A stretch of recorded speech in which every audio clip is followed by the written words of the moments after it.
Hi everyone. So for this month's PR update we're talking about art. We thought it would be really interesting to try and come up with a way to get you guys interacting directly with us. So we thought we'd put together a bit of an activity for you. Basically, what we're going to do is we're going to show you something really simple that you can do for yourself at home without any really majorly complicated software, and send in to us via email at some point over April.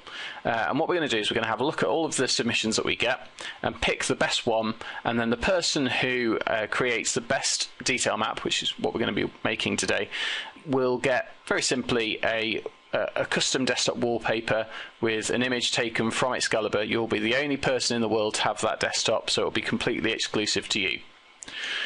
So, what are detail maps? Well, basically, they are bump maps or normal maps that we use to add surface texture to a ship. We basically need it because on a ship like this, you can see I've got the Intrepid class loaded up here.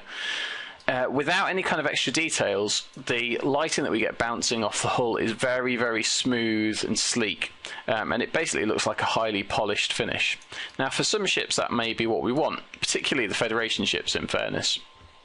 But for other ships, it would be really good to get some surface texture on there to make it look like it's actually made out of something tangible that has got kind of a gritty surface to it. So what we use is detail maps, and detail maps are very simply bump maps which we can tile or repeat one next to the other all over the ship, and they just add this kind of surface texture and definition for us. Okay, so I've loaded up Photoshop CS5 here. It doesn't matter too much whether you've got Photoshop. There are plenty of other software packages out there that you can use. For example, there's an open source photo editing suite called GIMP that you can download. Just be careful when you're Googling that one. But you can use almost anything to do this. I mean, you could even use Paint theoretically. And what we're going to do is we're going to create a height map and then convert that to a tiled detail map. And I'll take you through that process. So to start off with, I've got this photograph here, and I took this on holiday a couple of years ago in Wales, and the shadowy figure in the corner down there is me taking the image. But what I'm interested in really is this area in the top right, and we've got this stone wall, and it's just an interesting texture, I thought, something that we could use to maybe create this detail map. So I'm going to select as much of it as I can, and then I'm going to create a new image. So I'm going to go File, New, and I want it to be 512 by 512 pixels. Okay. So I'm now going to paste in my image, and you can see that it's absolutely huge to start off with because it's a photograph. I'm just going to scale that down a bit and fit it roughly to the size of what I've got. Try not to lose any detail.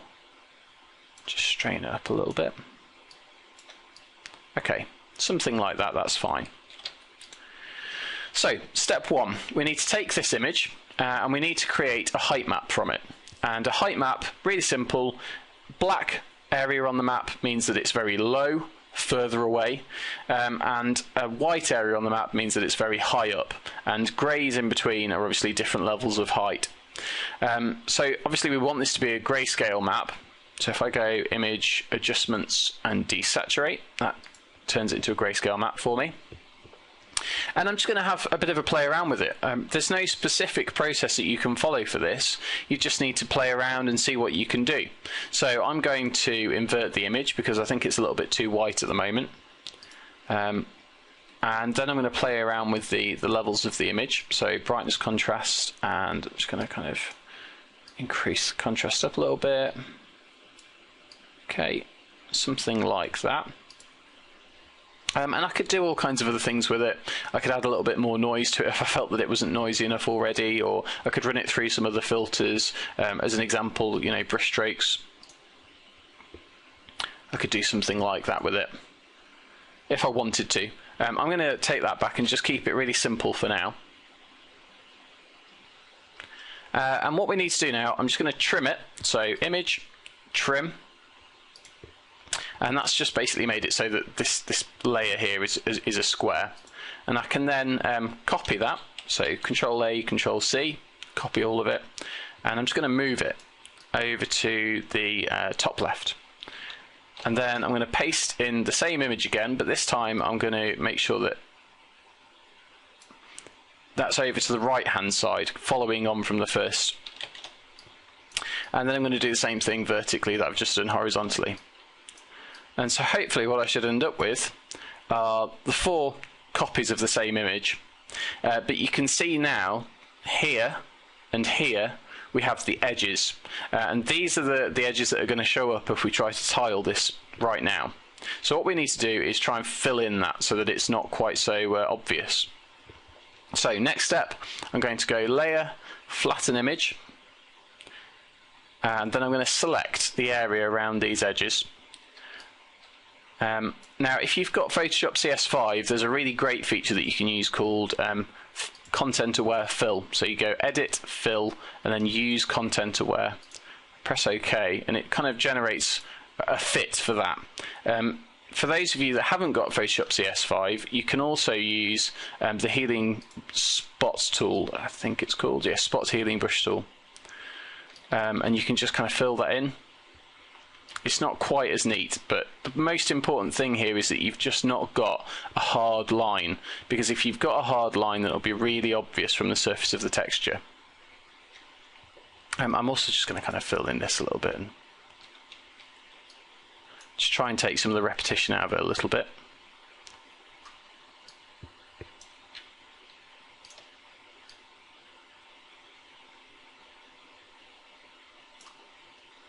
Okay.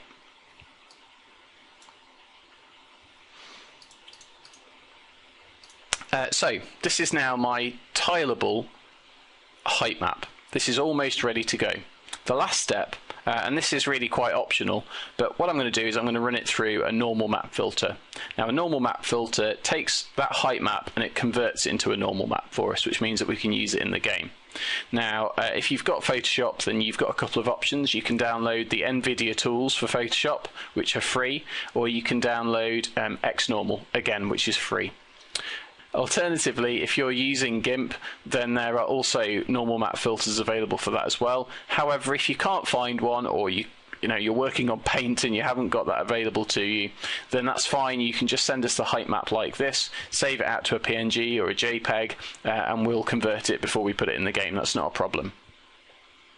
So I'm going to go Filter, XNormal, Height to Normals.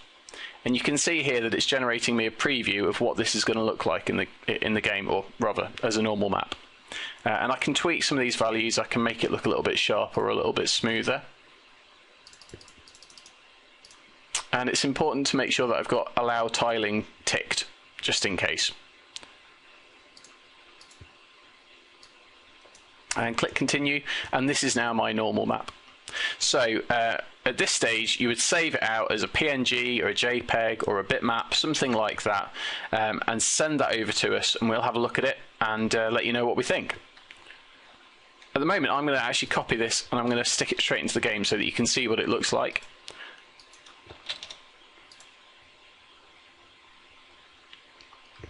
And if I go back across to Excalibur and refresh my textures, you can see now that the game has overlaid that onto the hull of the ship.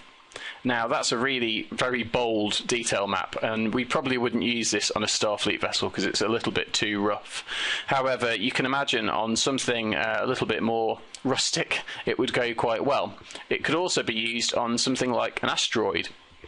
And that would just basically help to make it look like the surface has got more detail than it really has. And it just helps to make it feel like you could kind of touch the hull and it would actually have a texture to your fingers. And as I zoom away from that, you can see it's still just about visible. It just helps to add that little bit of, makes it a little bit more convincing.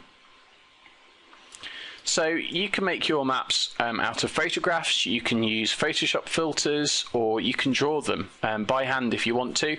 All of those are absolutely fine. As long as the texture's tileable, then we can use it as a detail map.